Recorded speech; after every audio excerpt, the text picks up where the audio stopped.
Il nous a fait aujourd'hui grand honneur de vous recevoir ici pour procéder avec le président de la République à l'inauguration de cette station de traitement des eaux usées excréta qui devra desservir une grande partie de la région métropolitaine de Port-au-Prince. Cette station constitue aujourd'hui pour nous une étape décisive dans le processus de mise en œuvre de la modernisation et de la gestion des déchets dans le pays. Vous le savez tous, le pays est toujours en situation d'urgence sanitaire. La maîtrise des eaux usées et des excréta doit être une priorité pour garantir la santé publique, la santé de l'environnement et l'amélioration du cadre de vie des populations. Pour mener le combat, il faudra donc travailler à l'émergence d'une vraie prise de conscience collective pour arriver à mettre en œuvre un niveau de couverture sanitaire et d'eau potable dans le pays.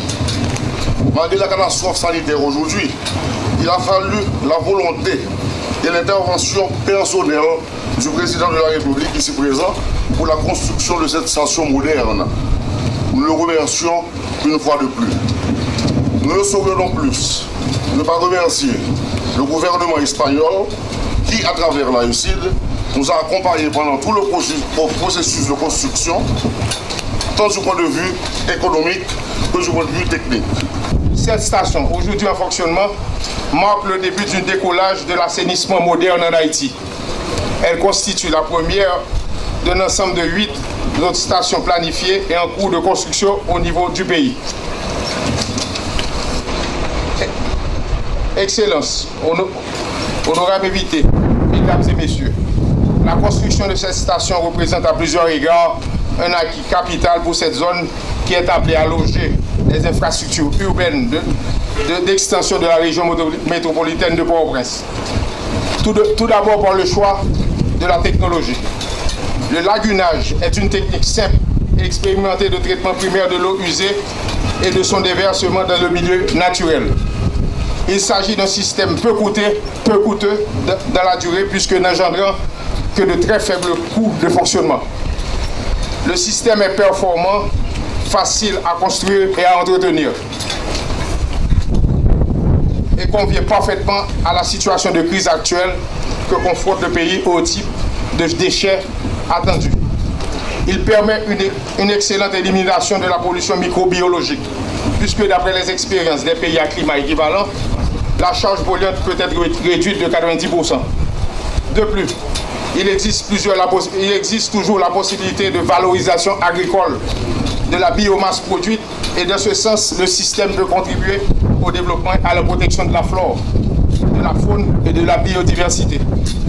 Puis, par le choix du site, la station est logée sur un site qui servait dans le temps de décharge sauvage pour le dépôt d'excréta et de déchets solides et qui constitue un danger pour la santé publique et pour l'environnement. Sa transformation en décharge contrôlée, sa position géographique très accessible et le contexte environnemental lui confèrent la capacité de s'adapter dans le futur à tout type de développement envisagé dans la zone. Nous remercions le président de la République pour son implication décisive qui a permis une propre réalisation des travaux. À travers le directeur de l'AECID et l'ambassadeur espagnol en Haïti, nous remercions le peuple espagnol pour son appui financier. Nous félicitons toute l'équipe de la DINEPA pour son sens du travail bien fait dans le respect des normes environnementales et des délais. Pour la coopération espagnole en Haïti et pour mon pays dans son ensemble, nous sommes aujourd'hui à un moment historique dans le cadre de notre présence en Haïti. La mise en marche de cette station d'épuration des eaux usées est possible uniquement grâce à votre détermination, Monsieur le Président. Comme chef de l'État haïtien, vous avez eu la vision politique nécessaire afin que la coopération espagnole puisse achever ce travail si déterminant pour la population de Port-au-Prince et la lutte contre le choléra. En octobre dernier, dans ce même lieu, et en présence de Sa Majesté la Reine d'Espagne, vous avez annoncé le relancement des travaux de construction de cette station.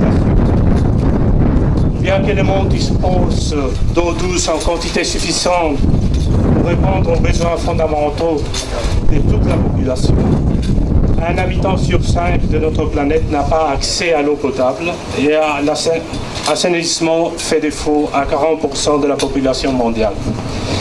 Pour cette raison, l'Organisation des Nations Unies a déclaré l'accès à l'eau potable et à l'assainissement comme un droit humain fondamental.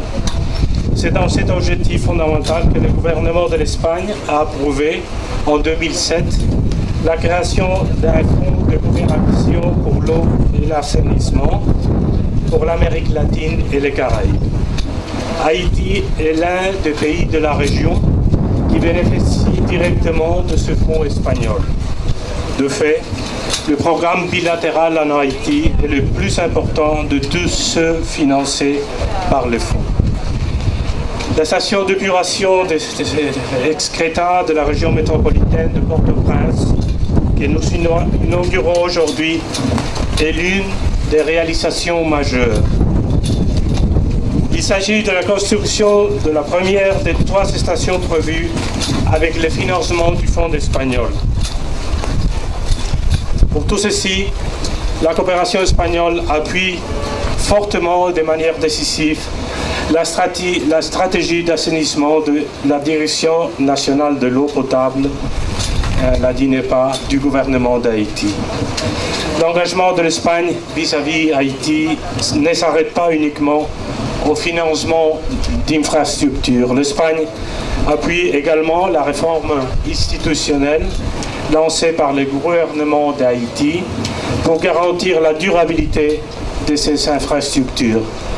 Ainsi, une partie importante du programme est dédiée au soutien à la décentralisation de la structure de la DINEPA, que ce soit au niveau des bureaux régionaux ou des bureaux départementaux en fonction des priorités haïtiennes.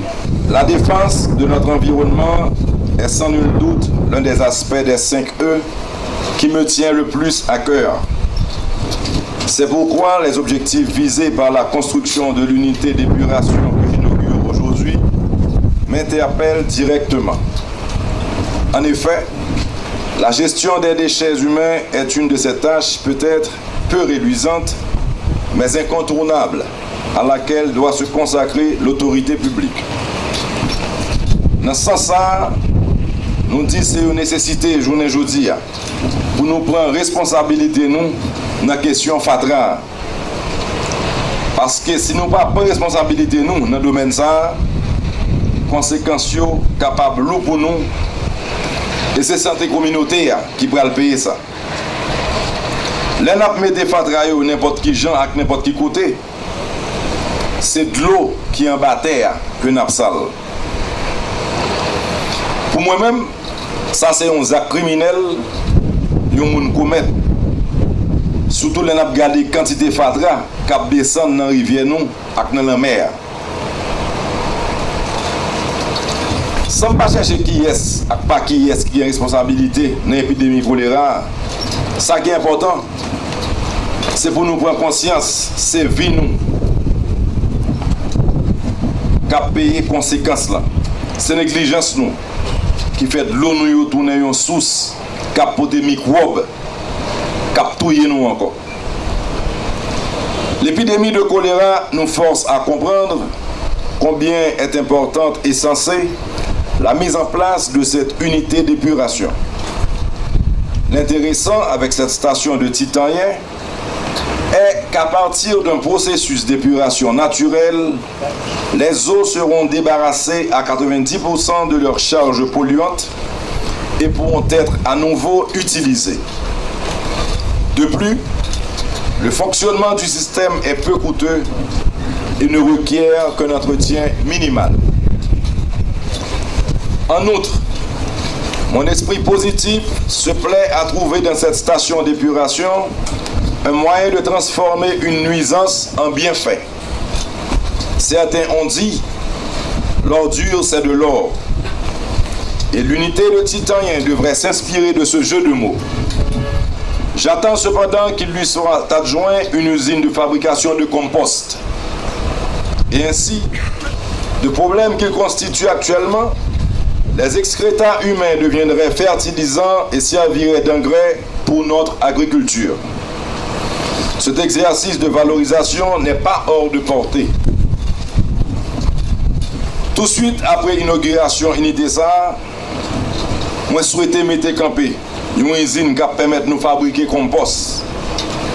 Ça veut dire faire fatra tourner fumier pour capable d'utiliser comme engrais pour faire jardin. Et méthode ça plus bon.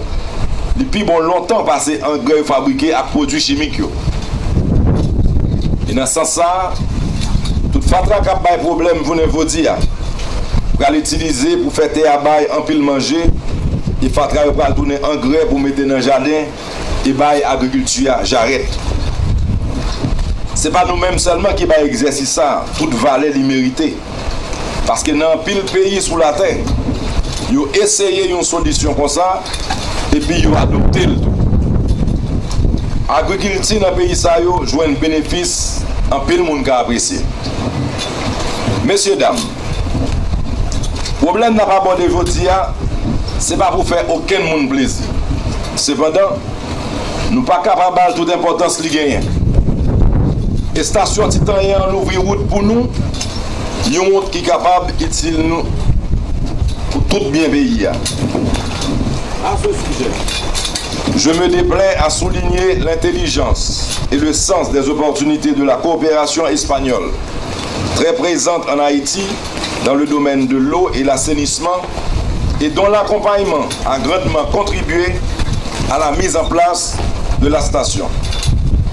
Je voudrais également rappeler que mon gouvernement et moi personnellement, nous sommes énormément impliqués dans la construction de cette station, raison pour laquelle je me réjouis spécialement d'être ici aujourd'hui, accompagné par nos amis et partenaires internationaux de la coopération espagnole. Que le gouvernement espagnol soit ici remercié pour sa patience et son engagement à nous aider à résoudre nos problèmes fondamentaux en dépit de la crise économique qui sévit en Europe. On me reproche de participer à beaucoup d'inaugurations. Je continuerai néanmoins à le faire pour montrer ma satisfaction de voir les choses se faire dans un pays qui attend des réponses à tous ces problèmes fondamentaux. Aujourd'hui, un grand pas est franchi et je suis heureux d'en être le témoin. Merci à tous ceux qui en ont permis la concrétisation. Une autre fois encore, nous voulons montrer, attention présidence là, pas négliger aucun domaine. Et c'est peut-être ça, il décide de rentrer dans tout domaine. Une façon pour porter bonne réponse qui chita sous progrès pays.